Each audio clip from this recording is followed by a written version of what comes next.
안녕하세요. 여러분의 지친 마음에 잔잔한 위로를 건네는 마음토닥이입니다. 살다 보면 특히 세월의 강을 건너 인생의 오후에 접어들면 예전과는 사뭇 다른 감정들을 경험하게 됩니다. 한때는 눈빛만 봐도 통하고 함께 있는 것만으로도 세상 모든 시름을 잊게 했던 사람들이 있었죠. 돌이켜보면 그저 옆에 있다는 사실만으로도 마음 한구석이 든든해지고 소소한 농담에도 박장대소하며 시간 가는 줄 몰랐던 그런 인연들 말입니다. 그런데 어느 순간부터인가 그 익숙했던 관계에서 미묘한 어색함과 불편함이 감지되기 시작합니다. 예전처럼 만남이 마냥 즐겁고 설레기보다는 약속 날짜가 다가올수록 어쩐지 마음 한구석이 조금씩 무거워지는 것을 느끼곤 합니다. 대화를 나누는 동안에도 상대방의 말 한마디, 표정 하나하나가 예사롭지 않게 다가오고 때로는 가시처럼 느껴져 마음을 핥히기도 합니다. 즐거웠어야 할 만남이 끝나고 홀로 남겨진 귀갓길, 깊은 한숨과 함께 알 수 없는 피로감이 온몸을 감싸는 경험 혹시 없으셨나요? 처음에는 이런 변화의 화살을 자기 자신에게 돌리곤 합니다. 내가 너무 속이 좁아졌나? 세상 풍파에 시달리다 보니 나도 모르게 까칠해진 걸까? 아니면 내가 너무 이기적으로 변해버린 것은 아닐까? 하며 스스로를 다그치고 자책하는 시간을 보내기도 합니다. 어쩌면 내가 너무 많은 것을 기대하고 있는 건지도 모른다는 생각에 애써 괜찮은 척, 아무렇지 않은 척하며 관계를 이어가려 노력하기도 하죠. 하지만 마음토닥이 여러분, 한 번쯤은 이런 생각의 방향을 바꿔보는 것은 어떨까요? 혹시 그 불편함의 근원이 내가 아닌 관계 그 자체 혹은 상대방에게 있는 것은 아닐까요? 그 사람이 의도적으로 나빠졌다거나 변심했다기보다는 오랜 시간 각자의 삶을 살아오면서 서로가 추구하는 가치와 삶의 방향이 달라진 결과일 수 있습니다. 혹은 안타깝게도 그 관계가 더 이상 서로에게 긍정적인 에너지를 주고받는 건강한 관계가 아니라 나도 모르는 사이에 어느 한쪽의 감정을 소모시키거나 일방적인 기대므로 변질된 것은 아닌지 조심스럽게 돌아볼 필요가 있다는 이야기입니다. 오늘은 바로 이처럼 나이가 들면서 마주하게 되는 인간관계의 불편한 진실, 그리고 그 속에서 우리 자신을 지키는 지혜에 대해 함께 이야기 나눠보려 합니다. 네, 마음토닥이 가족 여러분. 앞서 말씀드린 관계의 미묘한 변화, 그 구체적인 이야기를 통해 함께 더 깊이 공감해보는 시간을 갖겠습니다. 오늘 우리가 함께 살펴볼 이야기는 이른을 바라보는 김정자 할머니의 경험입니다. 어쩌면 우리 주변에서 혹은 우리 자신의 이야기와 닮아 있을지도 모릅니다. 김정자 할머니는 남편을 일찍 여의고 홀로 두 자녀를 번듯하게 키워낸 강인한 분이셨습니다. 젊은 시절에는 작은 국밥집을 운영하며 뚝배기만큼이나 뜨거운 열정으로 삶을 일구셨죠. 이제는 그 고단했던 시절을 뒤로하고 소소한 임대 수입과 연금으로 비교적 평온한 노년을 보내고 계셨습니다. 자녀들은 각자의 가정을 이루어 객지에 나가 살고 있었지만 명절이나 생신 때면 잊지 않고 찾아와 할머니의 적적함을 달래주곤 했습니다. 그러던 어느 날 정자 할머니의 잔잔하던 일상의 뜻밖의 인연이 다시금 파문을 일으켰습니다. 바로 고등학교 시절 도시락 반찬을 나눠 먹고 첫사랑 이야기를 속삭이며 깔깔대던 단짝 친구 박영숙 씨였습니다. 졸업 후 각자의 삶에 바빠 까맣게 잊고 지낸 지 어언 수십 년. 북적이는 재래시장 한복판에서 정자야, 혹시 정자 아니니? 하는 희미한 목소리에 돌아본 그곳에 세월의 흔적을 고스란히 간직한 영숙 씨가 눈물 어린 얼굴로 서 있었습니다. 꿈인가 생시인가 두 사람은 서로의 거칠어진 손을 부여잡고 한동안 말을 잇지 못했습니다. 그렇게 기적처럼 다시 이어진 인연. 처음 몇 달은 마치 잃어버린 청춘을 보상받는 듯 했습니다. 매일같이 만나 수다를 떨고 빛바랜 사진첩을 들춰보며 옛 추억에 시간 가는 줄 몰랐습니다. 정자 할머니는 잊고 지냈던 소녀 시절의 웃음을 되찾은 것 같아 마냥 행복했습니다. 하지만 그 행복은 그리 오래가지 못했습니다. 어느 순간부터 영숙 씨는 만날 때마다 자신의 힘든 처지를 하소연하기 시작했습니다. 정자야, 나는 정말이지 죽지 못해 산다. 로 시작하는 그녀의 이야기는 끝없이 이어졌습니다. 몇 해 전부터 남편은 깊은 우울증에 빠져 방 안에만 틀어박혀 있고 장성한 자식들은 제 살기 바쁘다며 연락 한 통 없다는 하소연이었습니다. 아파트 관리비가 몇 달치나 밀려 독촉장이 날아왔다느니 자신은 변변한 기술 하나 없어 식당 허드렛일이나 요양보호사 보조로 근근히 하루를 버티고 있다고 눈물지었습니다. 정자 할머니는 처음에는 진심으로 안타까워하며 영숙 씨의 등을 다독였습니다. 영숙아, 그래도 기운 내야지. 이 나이에 안 힘든 사람이 어디 있겠니? 나도 여기저기 쑤시고 아픈 데가 한두 군데가 아니란다. 하며 따뜻한 위로를 건넸습니다. 하지만 영숙 씨의 하소연은 만날 때마다 반복되었고 그 강도는 점점 더해갔습니다. 뿐만 아니었습니다. 정자 할머니가 오랜만에 용기를 내어 친구들과 온천 여행이라도 다녀온 날이면 영숙 씨는 너는 참 팔자도 좋다. 우리는 당장 다음 달 생활비 걱정에 고속버스 표값도 엄두를 못 내는데. 라며 깊은 한숨을 내쉬었습니다. 정자 할머니가 자식들이 사준 새 옷이라도 곱게 차려입고 나간 날이면 어머, 또 새 옷이네. 비싸 보이는데? 자식들이 자라니 호강하는구나. 하며 어딘지 모르게 날 선 반응을 보이곤 했습니다. 함께 영화라도 보자고 하면 영화는 무슨. 시간이 남아돌고 주머니가 두둑해야 보는 거지. 라며 정자 할머니를 무안하게 만들었습니다. 정자 할머니는 점점 영숙 씨를 만나는 것이 부담스러워졌습니다.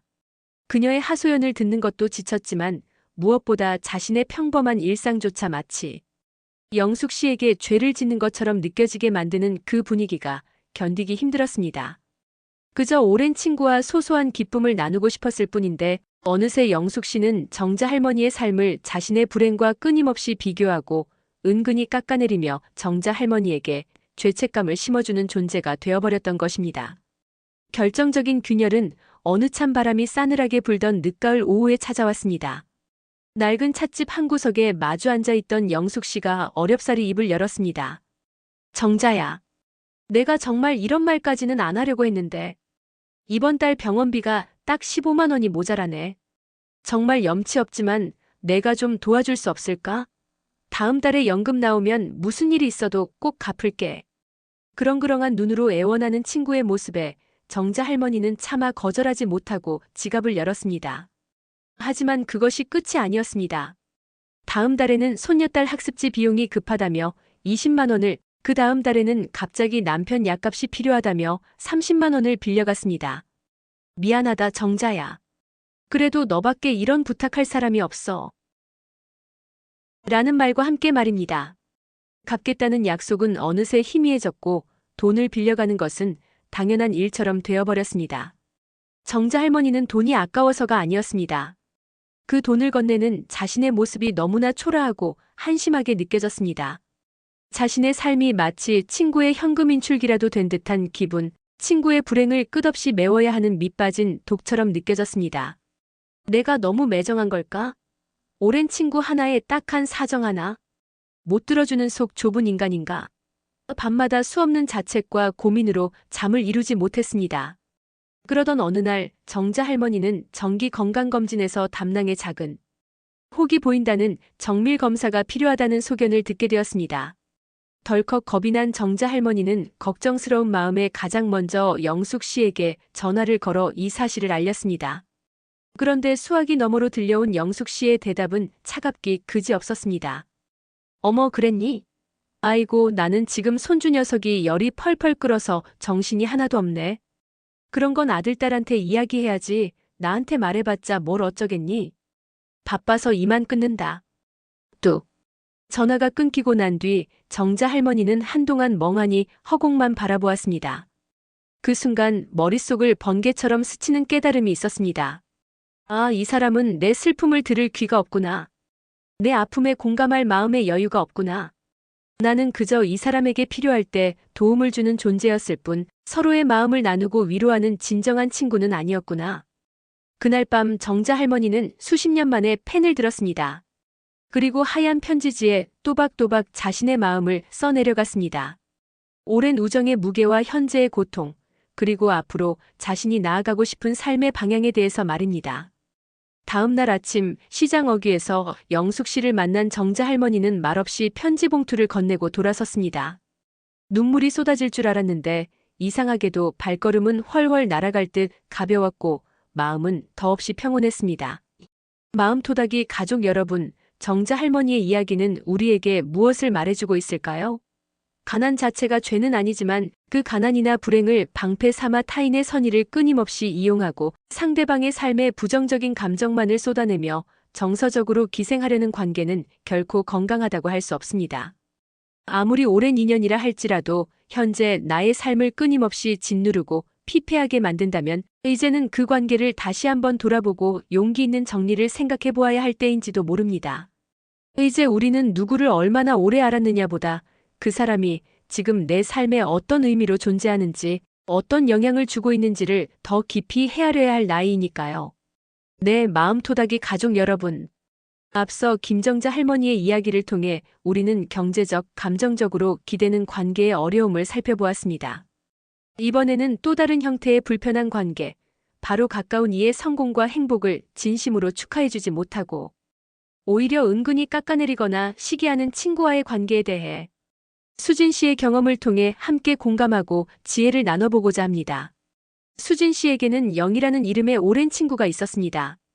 파릇파릇한 20살 대학 교정에서 처음 만나 함께 웃고 울며 청춘의 가장 빛나는 순간들을 공유했던 그야말로 가족만큼이나 가깝고 소중한 존재였죠. 졸업 후에도 서로의 경조사를 챙기고 힘든 일이 있을 때마다 가장 먼저 속마음을 털어놓으며 의지하는 그런 때려야 뗄 수 없는 사이였습니다. 하지만 시간은 모든 것을 변화시키듯 그들의 우정에도 보이지 않는 균열이 생기기 시작했습니다. 특히 수진 씨의 가정이 점차 안정되고 자녀들이 각자의 영역에서 좋은 성과를 이루면서부터 영희의 태도에 미묘한 변화가 감지되기 시작했습니다. 몇 해 전 수진 씨의 남편이 오랜 직장 생활 끝에 한 회사의 임원으로 승진하는 경사가 있었습니다. 기쁜 마음의 수진 씨는 가장 먼저 영희에게 이 소식을 알렸습니다. 전화기 너머로 들려오는 영희의 목소리는 분명 축하한다고 말하고 있었지만 어딘지 모르게 건조하고 형식적으로 느껴졌습니다. 그 후로 영희는 만날 때마다 수진 씨 남편의 안부를 묻는 척하며 요즘 많이 바쁘다며 얼굴 보기는 하니? 높은 자리는 그만큼 책임도 무겁고 스트레스도 많을 텐데 건강은 괜찮으시니? 라며 마치 남편의 성공이 오히려 가정에 불화를 가져올 것이라는 듯 걱정을 가장한 묘한 질문들을 던지곤 했습니다. 수진 씨의 딸이 치열한 경쟁을 뚫고 모두가 선망하는 명문대학에 합격했을 때도 아들이 건실한 대기업에 취업했을 때도 영희의 반응은 크게 다르지 않았습니다. 요즘 명문대 나온다고 다 잘 되는 건 아니더라. 취업이 더 중요하지. 괜찮겠어? 라며 딸과 아들의 성과를 애써 축소하거나 부정적인 면을 부각하려는 듯한 말을 아무렇지 않게 내뱉었습니다. 수진 씨는 애써 웃어넘기려 했지만 가슴 한구석에 차가운 바늘이 박히는 듯한 통증을 느껴야 했습니다. 가장 큰 상처는 수진 씨의 아들이 결혼을 발표했을 때 찾아왔습니다. 영희는 처음에는 겉으로 환하게 웃으며 축하 인사를 건넸지만 며칠 뒤 다른 친구들과의 모임에서 신부될 아이의 집안 배경에 대해 근거 없는 험담을 늘어놓았다는 이야기를 전해 듣게 된 것입니다. 글쎄, 그 집안이 겉보기와는 다르게 좀 복잡하다던데? 어디서 그런 짝을 만났는지 몰라. 라며 있지도 않은 이야기를 만들어 수진 씨 아들의 결혼을 흠집 내려 했다는 사실에 수진 씨는 깊은 배신감과 실망감을 느껴야 했습니다. 설상가상으로 얼마 후 수진 씨의 건강에 적신호가 켜져 병원에 입원하게 되었습니다. 병문안을 온 영희는 걱정스러운 표정을 지으면서도 어딘지 모르게 은근히 신이 난 듯한 뉘앙스를 풍겼습니다. 꺼봐, 내가 평소에 건강관리 잘하라고 했지? 너도 이제 젊지 않으니 몸 사려야 한다니까. 역시 이 나이에는 건강이 최고야. 라며 마치 자신의 예언이 적중했다는 듯 위로인지 훈계인지 모를 말을 쏟아냈습니다. 그 순간 수진 씨는 친구의 모습에서 진심 어린 걱정보다는 묘한 우월감을 읽었고 서글픔이 밀려왔습니다. 결정적으로 수진 씨의 마음을 무너뜨린 것은 다른 친구를 통해 듣게 된 영희의 뒷담화였습니다. 영희는 수진 씨가 없는 자리에서 수진 씨의 가정사와 자녀들에 대해 지속적으로 부정적인 이야기들을 퍼뜨리고 다녔다는 것입니다. 수진이 남편이 잘 나간다고는 하지만 다 운이 좋아서 그런 거지 뭐 별거 있겠어. 딸내미 명문대 갔다고 자랑하지만 성격이 워낙 유별나서 사회생활이나 제대로 할지 모르겠다. 라는 식의 질투와 시기로 가득 찬 험담들이었습니다. 수십 년을 함께해온 친구의 이중적인 모습에 수진 씨는 밤잠을 이루지 못할 만큼 큰 충격과 혼란에 빠졌습니다. 오랜 우정을 이렇게 쉽게 저버려도 되는 것인지, 아니면 이 모든 것을 모른 척하고 관계를 이어가야 하는 것인지 끊임없이 고민했습니다. 하지만 더 이상 영희의 말과 행동에 상처받고 싶지 않았고 가식적인 관계를 유지하고 싶지도 않았습니다. 결국 수진 씨는 용기를 내어 영희에게 자신의 솔직한 감정을 털어놓기로 결심했습니다. 오랜만에 단둘이 마주 앉은 자리, 수진 씨는 떨리는 목소리로 어렵게 말을 꺼냈습니다. 영희야, 우리가 정말 오랜 시간을 함께 해왔는데 솔직히 요즘 너와의 관계 때문에 내가 많이 힘들어. 내 말 한마디, 행동 하나가 나에게 큰 상처가 될 때가 많았어. 처음에는 당황한 듯 굳어있던 영희는 이내 고개를 숙이며 작은 목소리로 사과했습니다. 미안하다, 수진아. 나도 모르게 너를 질투하고 있었나 봐.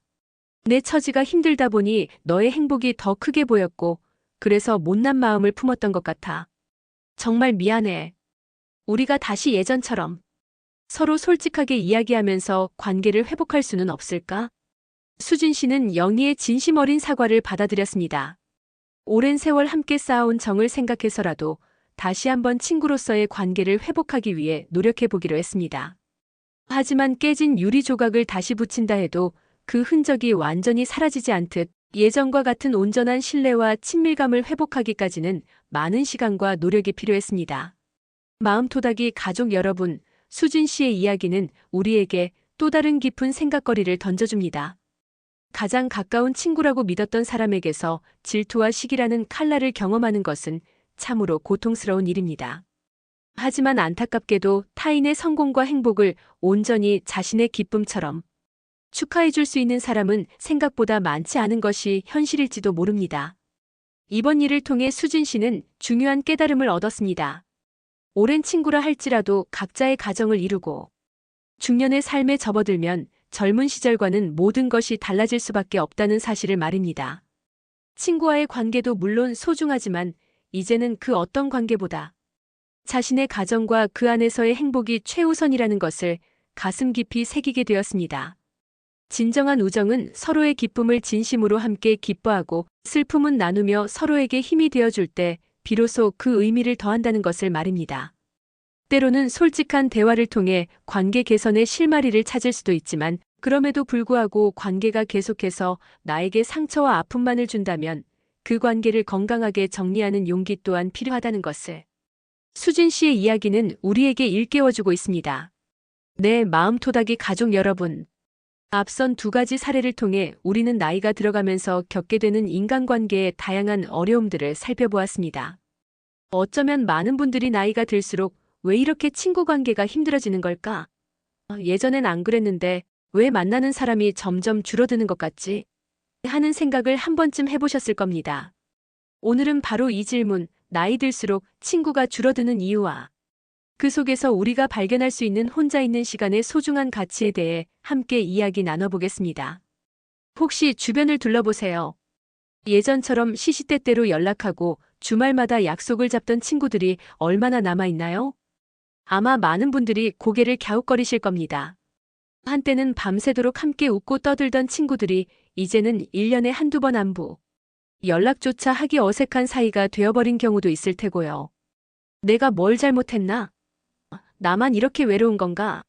하는 생각에 괜스레 마음이 쓸쓸해지기도 합니다. 하지만 마음토닥이 가족 여러분, 나이가 들면서 친구가 줄어드는 것은 지극히 자연스러운 현상입니다. 결코 여러분만의 문제도 특별히 여러분이 사회성이 부족해서도 아닙니다. 마치 계절이 바뀌듯 우리의 인간관계도 시간의 흐름에 따라 자연스럽게 변화하는 것이죠. 그렇다면 왜 이런 변화가 생기는 걸까요? 몇 가지 이유를 함께 살펴보겠습니다. 첫 번째 이유는 바로 서로의 환경 변화입니다. 학창 시절에는 같은 교실, 같은 동네라는 울타리 안에서 비슷한 경험을 공유하며 끈끈한 유대감을 형성합니다. 하지만 졸업과 동시에 각자의 삶은 서로 다른 방향으로 뻗어나가기 시작합니다. 취업, 결혼, 육아, 이사 등 인생의 중요한 전환점을 거치면서 살아가는 환경은 물론이고 가치관이나 관심사까지 크게 달라지게 됩니다. 예전에는 밤새도록 이야기해도 지치지 않던 주제들이 어느새 서로에게 생소한 이야기가 되어버리고 공감대를 형성하기 어려워지는 것이죠. 젊은 시절에는 다들 비슷한 고민을 안고 비슷한 속도로 달렸다면 중년 이후에는 경제적인 상황, 건강 상태, 자녀 문제 등 각자가 처한 현실이 너무나도 극명하게 달라지면서 자연스럽게 만남의 빈도도 줄어들고 대화의 깊이도 옅어지게 됩니다. 퇴직 후에는 일과 관련된 인연들도 자연스럽게 정리되면서 인간관계의 폭이 더욱 좁아지기도 하고요. 두 번째 이유는 인생이 유한하다는 깨달음입니다. 젊은 시절에는 마치 시간이 무한할 것처럼 느껴지지만 나이가 들수록 우리는 남은 시간의 소중함을 절실히 깨닫게 됩니다. 특히 50대를 넘어서면서부터는 정서적인 교감이 불확실하거나 만남 자체가 피로감을 주는 관계에 더 이상 시간과 에너지를 낭비하고 싶지 않아집니다. 심리학에서는 이를 사회정서적 선택 이론으로 설명하기도 하는데요. 나이가 들수록 사회적 관심 자체가 줄어드는 것은 아니지만 보다 의미 있고 긍정적인 관계에 집중하려는 경향이 강해진다는 것입니다. 한마디로 가성비를 따지게 되는 것이죠. 예전에는 친구가 많을수록 즐겁고 행복하다고 생각했지만 이제는 단 한 명의 진정한 친구 혹은 편안하고 즐거운 소수의 관계만으로도 충분하다고 느끼게 됩니다. 체력적으로도 예전만큼 활발하게 많은 사람을 만나는 것이 부담스러워지기도 하고요. 이처럼 나이가 들면서 친구가 줄어드는 것은 어찌 보면 당연한 순리입니다. 왕년에 아무리 발이 넓고 친구가 많았다고 해도 세월의 흐름 앞에서는 자유로울 수 없습니다. 그러니 혹시 지금 연락할 친구가 마땅치 않다고 해서 너무 자책하거나 우울해하지 마세요. 그것은 여러분의 잘못이 아니라 자연스러운 삶의 과정일 뿐입니다. 오히려 이 시기를 그동안 타인에게 향해 있던 시선을 오롯이 자기 자신에게로 돌릴 수 있는 소중한 기회로 삼아보는 것은 어떨까요? 독일의 철학자 쇼펜하우어는 인간은 혼자 있을 때 가장 완전한 자기 자신이 될 수 있다고 말했습니다. 혼자 있는 시간이 늘어난다는 것은 곧 시끄러운 세상의 소음에서 벗어나 자신의 내면 깊은 곳의 목소리에 귀 기울일 수 있는 시간이 많아진다는 의미이기도 합니다. 많은 사람들이 혼자라는 단어에서 외로움이나 고독, 소외감 같은 부정적인 감정을 떠올리곤 합니다. 하지만 혼자 있는 시간은 결코 그런 의미만을 담고 있지 않습니다. 오히려 그 시간 동안 우리는 그동안 바쁘다는 핑계로 미처 돌아보지 못했던 자기 자신과 마주할 수 있습니다. 내가 진정으로 원하는 것은 무엇인지, 나를 행복하게 하는 것은 무엇인지, 앞으로 남은 인생을 어떻게 살아가고 싶은지 깊이 성찰하고 사유할 수 있는 귀한 시간인 것입니다. 우리가 혼자 있는 것을 두려워하는 이유 중 하나는 어쩌면 소속 의존증 때문일지도 모릅니다. 우리는 사회적 동물이기 때문에 어딘가에 소속되어 있지 않으면 불안감을 느끼고 버려지는 것에 대한 두려움을 본능적으로 가지고 있습니다. 하지만 이러한 소속 의존증을 극복하고 혼자 있는 시간을 온전히 즐길 수 있게 되면 우리는 불필요한 인간관계에서 오는 스트레스에서 해방되어 훨씬 더 자유롭고 편안한 자신을 만날 수 있습니다. 나이가 들수록 친구가 줄어드는 현상을 슬퍼하거나 걱정하기보다는 그 빈자리를 자기 자신을 알아가고 성장시키는 시간으로 채워보세요. 그동안 시간이 없어서 혹은 다른 사람들의 시선이 신경 쓰여서 망설였던 새로운 취미를 시작해 볼 수도 있고 마음을 울리는 좋은 책을 읽으며 내면의 양식을 쌓을 수도 있습니다. 혼자만의 조용한 시간을 통해 과거를 돌아보고 미래를 계획하며 삶의 균형을 찾아갈 때 우리는 이전에는 미처 알지 못했던 더 깊고 풍요로운 행복감을 경험할 수 있을 것입니다. 친구가 줄어든다고 해서 내 인생이 끝나는 것은 아닙니다. 오히려 새로운 시작을 위한 멋진 여백이 생기는 것일지도 모릅니다. 내 마음 토닥이 가족 여러분. 우리는 지금까지 나이 들면서 변하는 인간관계의 모습과 그 속에서 혼자 있는 시간의 가치를 되새겨 보았습니다. 그렇다면 이 소중한 혼자만의 시간을 어떻게 하면 더욱 의미 있고 풍요롭게 보낼 수 있을까요? 그리고 진정으로 자기 자신과 좋은 친구가 되어 행복하게 살아가는 사람들은 어떤 특징을 가지고 있을까요? 오늘 이야기의 마지막 장에서는 바로 이 혼자서도 잘 지내는 사람들의 비밀을 함께 파헤쳐보고 우리 삶에 적용할 수 있는 지혜를 얻어가도록 하겠습니다. 혹시 주변에 혼자서도 늘 당당하고 여유로우며 왠지 모르게 편안해 보이는 분들이 있지 않으신가요? 그들은 결코 친구가 없어서 외로운 사람들이 아닙니다. 오히려 혼자 있는 시간을 통해 스스로를 더욱 단단하게 만들고 세상과 건강한 관계를 맺으며 살아가는 지혜를 터득한 분들입니다.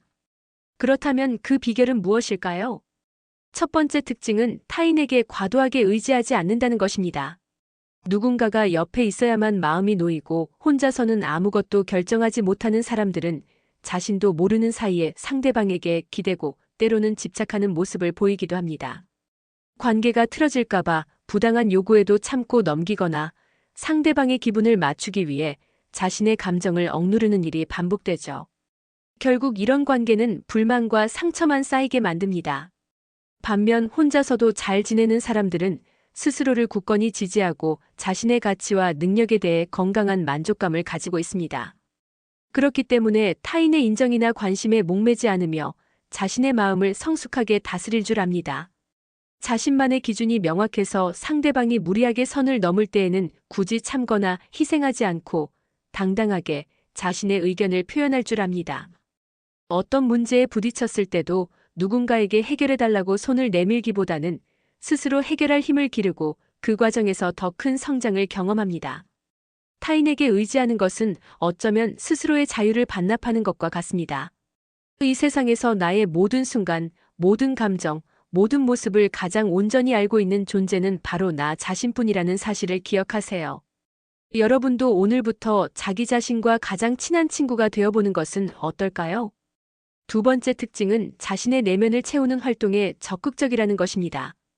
혼자 있는 시간을 그저 멍하니 흘려보내거나 우울감에 휩싸여 보내는 것이 아니라 독서나 명상 혹은 자신이 진정으로 좋아하는 취미 활동을 통해 끊임없이 자신의 내면을 풍요롭게 가꾸어 갑니다.